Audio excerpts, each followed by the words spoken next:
Hello friends, welcome back to another episode of Generation Tech. My name is Alan, and Star Wars Skeleton Crew is out, and as usual, we'll start off with my short and sweet review, no spoilers, and then we'll continue with my analysis after that. As the creators of the show promise, this is essentially Goonies in space, a fun story about a bunch of kids trapped in a boring suburb who get caught in a whirlwind adventure that does have some piracy involved. So guys, if you've ever seen an Amblin film or enjoyed an Amblin film, you will feel right at home here. From the tassels on these kids' bikes, hover bikes, to the stereotypical relationships and character types you usually get in these coming-of-age stories. The performances by all the kid actors are all very solid, and the story, plot, and dialogue are all well executed. Although I do have to say that things do seem pretty predictable, at least right now in the first two episodes. Although if you do pay attention to the smaller details, a little bit of the background, there is another layer there for audiences that like to think a bit more when they're watching these types of shows, and we'll explain a little bit more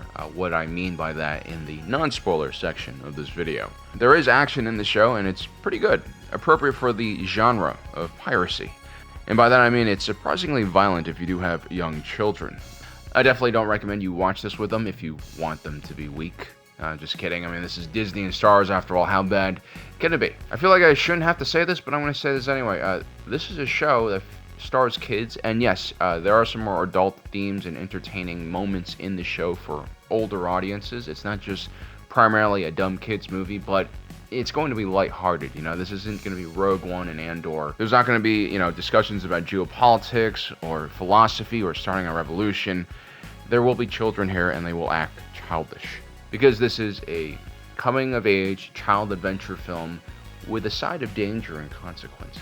But it is a side dish. The pacing is quite good all throughout, I think. The introductory episode was timed pretty well and never felt too slow.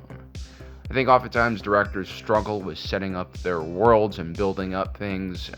You see this a lot in the Dave Filoni movies, in my opinion. And here, we're just kind of brushing along, and we're getting just enough background information about all the characters to get us invested, right? The development we do see is through action and not exposition, which again is a good sign of the writers knowing what they're doing. Once again, I'm convinced that like Andor, which this show is nothing like, but shows like the Skeleton Crew and Andor, ones that are not really connected to the wider lore, that don't have like famous characters and famous moments, tend to do better because the directors are not like handicapped by fan expectations and all these other things. We're essentially giving them a blank canvas, and so they can kind of stretch their creative legs out and do what they want to do on screen. And I feel like they just have more passion when they're not boxed in and forced to kind of follow a preordained story or script, kind of like what we see in Kenobi or Book of Boba Fett. I gotta say, the absence of Dave Filoni, as much as I like him sometimes, is refreshing here. However, there are some very Star Wars moments in the show, including a almost scene-for-scene recreation of one of Star Wars' most famous moments. I won't go further into detail here, but I really enjoyed that scene. The visuals and scenery are terrific. All the worlds and locations are fully realized and beautiful. If you love Star Wars, and more importantly, if you loved Amblin films growing up, or if you have young children that you want to introduce into the Star Wars galaxy, this is kind of the show for you. Overall, this is a fun start to a promising Star Wars show, and I'm already left with a few big questions. With 6 episodes left, let's see how this plays out.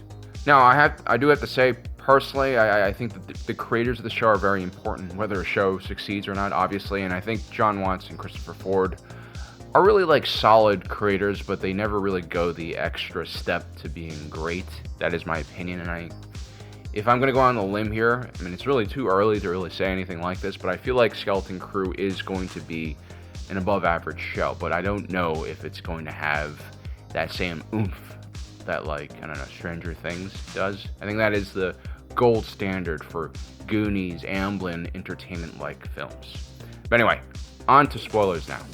So as mentioned in the pre-coverage of this show, this is definitely a show that is built, I think, for Generation X and millennials who grew up with Goonies, Stand By Me, Honey, I Shrunk the Kids, and probably for Generation Z kids who liked Ready Player One, stuff like that. There's just something really magical about kids' adventure movies, I think, and While I was watching the first few episodes, I was just wondering myself, am I being tricked by my nostalgia right now, or am I actually enjoying this? I think it was a mixture of both. I also have a theory that, like, these kids' adventure films are kind of easy to make because every writer had these experiences when they were growing up, so they can draw from real life experience. And so these scenes feel relatable. The dialogue feels relatable, and there's clearly a lot of passion involved, I think, when they're making stuff like this, because nostalgia is really powerful. It affects all of us, and there's a lot of demand for it. And the Skeleton Crew fits right into the general formula of these movies. You have a quick introduction of the main cast of kids that are like the central team in Skeleton Crew. We have Wim, who's kind of like the Mikey of this group. He's curious, half courageous, and half stupid. He's kind of running away from his problems by going on this adventure, not because his house is about to be bought by like a country club, like in the Goonies. What he's running from is the absence of his mother. We don't really know what happened to her. And the fact that his hardworking father never really has any time for him and is really kind of strict. Then you have Blue Elephant Boy Neil, who I'm sure everyone is going to love. You should not have come here. I wonder if he's related to Max Rebo. But yeah, he's kind of a goofball, a bit clumsy, carefree, has a big nice family, lots of siblings. He gets dragged into stuff by Wim all the time. I don't really think he wants to go on adventures, and that's what makes him so charming. He's kind of like the Chuck here. Then we have KB, who's the tech engineer, Asian. She's basically Data. She's a kind soul. These boys are so dumb. You didn't have to be so mean. Passive, very smart. All the stereotypes ticked off. And she follows our fourth character, Fern, around, who is the other dreamer. Like Wim, she wants to go on an adventure. And she's kind of acting out and getting into trouble. But she's a lot meaner than Wim. Even though, like, she has no reason to, she's from a pretty rich family. She looks like she has a really nice house.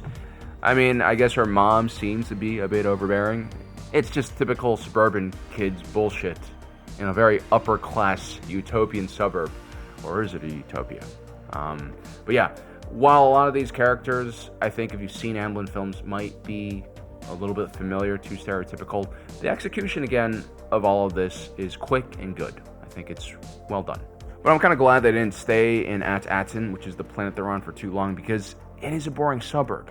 It is a boring suburb unless you pay close attention to kind of what's going on this planet. It's actually not a utopia. It might just as well be a dystopia.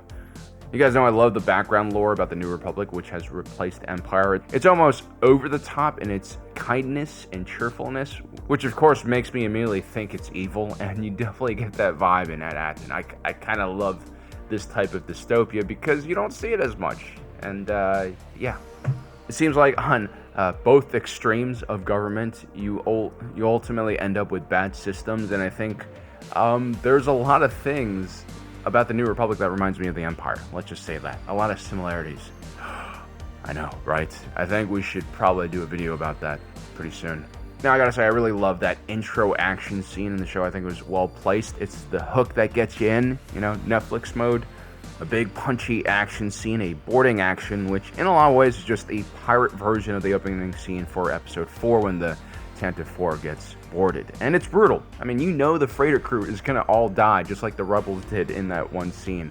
Yet it's still enjoyable. I mean, I love the little details here, like the 4 umbilical assault cords that the pirates use to board the freighter. I love the jetpack guys and the zip lines, the defense turrets, the Boston werewolf guy called Brutus, who goes dual wielding. I mean, it's all very fun.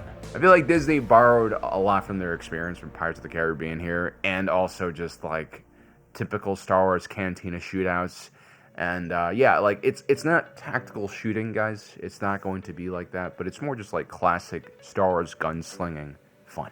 If you guys saw that episode in The Mandalorian with the pirates, this pirate scene feels like it fits right into that world. And it actually does from a lore perspective. This was the same period of time.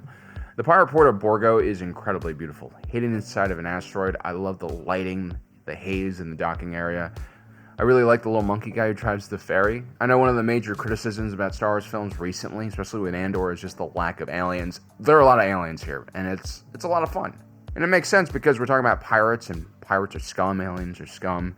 And Port Borgo is a hive of scum and villainy that even outdoes Mos Eisley and Mos Espa. I mean, you see brothels, dudes taking whippet hits prosthetics, basically everything you would expect in something like a pirate hideout. It's basically a Space Tortuga, and watching these kids go from this clean suburb to this pirate world is as fun as you would expect it to be. This actually reminds me of the time I went to New York City when I was 13 years old, and I emerged out of Penn Station, kind of terrified. I also hid money in my shoe because I was afraid of getting mugged, so that was very relatable, that little scene. SM-33, the pirate droid who kind of looks like K2SO, but has his very own cool set of combat abilities. I really thought the fight scene here with him was really awesome, and he also has his own personality. He's probably going to be another great addition to the long list of very likable droids that we've seen in Star Wars. I mean, you really can't mess up droid characters, so not surprised. Yeah, so when the Skeleton Crew was first announced, I didn't really get it, but now I kind of do. You know, kids adventure, check. You attract kids to your franchise, so it doesn't completely die. I think the rollout of the sequel trilogy did not play out in the way that the Disney execs wanted it to. It was just not well received at all.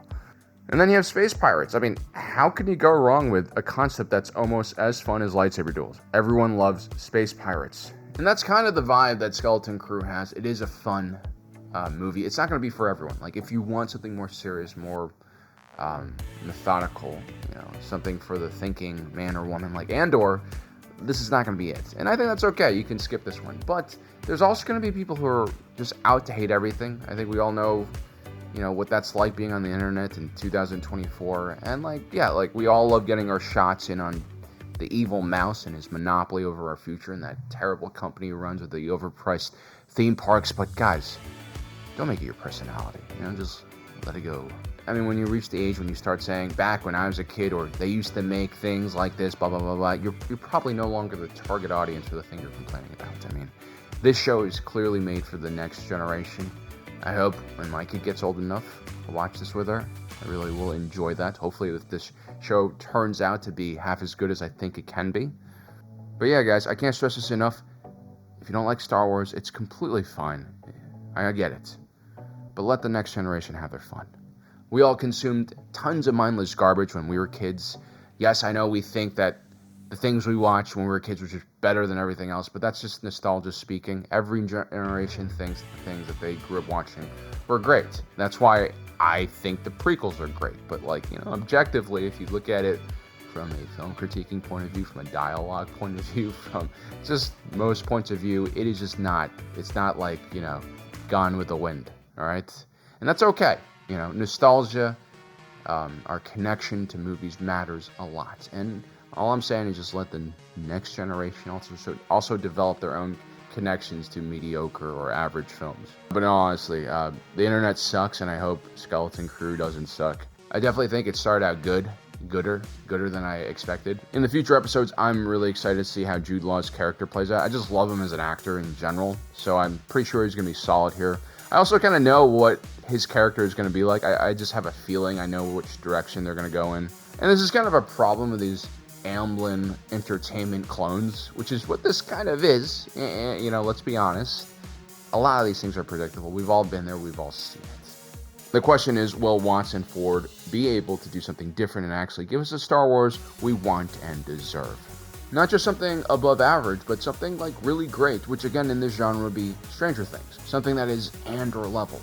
You know, I personally don't think it will happen because there is a ceiling to this genre, and you know, Disney and Star Wars, they really have not proved themselves yet. I think they've had some pretty decent shows in The Mandalorian. Andor I really love, but again, a part of me doesn't even consider Andor as part of the Disney Star Wars legacy, because I see it more as like a Tony Gilroy auteur film.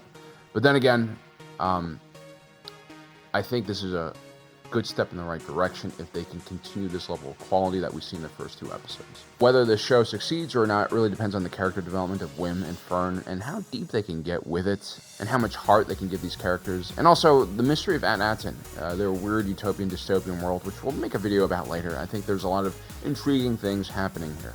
With just 6 episodes left to go, I'm not sure if they have enough time. You know, 8 episodes is kind of short to really make deep and meaningful stories, unless you're super talented and can eliminate fluff. But then again, this is not Andor. Again, this is a more fun, lighthearted show. So guys, let me know in the comment section below what you think about the first 2 episodes. I look forward to reading your comments, and yeah, stick around, subscribe, hit that like button, because we're going to be talking a lot more about Skeleton Crew, and we're going to be talking about the world, the lore, the background, and that very creepy world they're all from that no one seems to know or believe that they're from there. There's something weird going on here. Well guys, as usual, my name is Alan, reminding you that my allegiance is to the Republic, to democracy. I'll see you next time.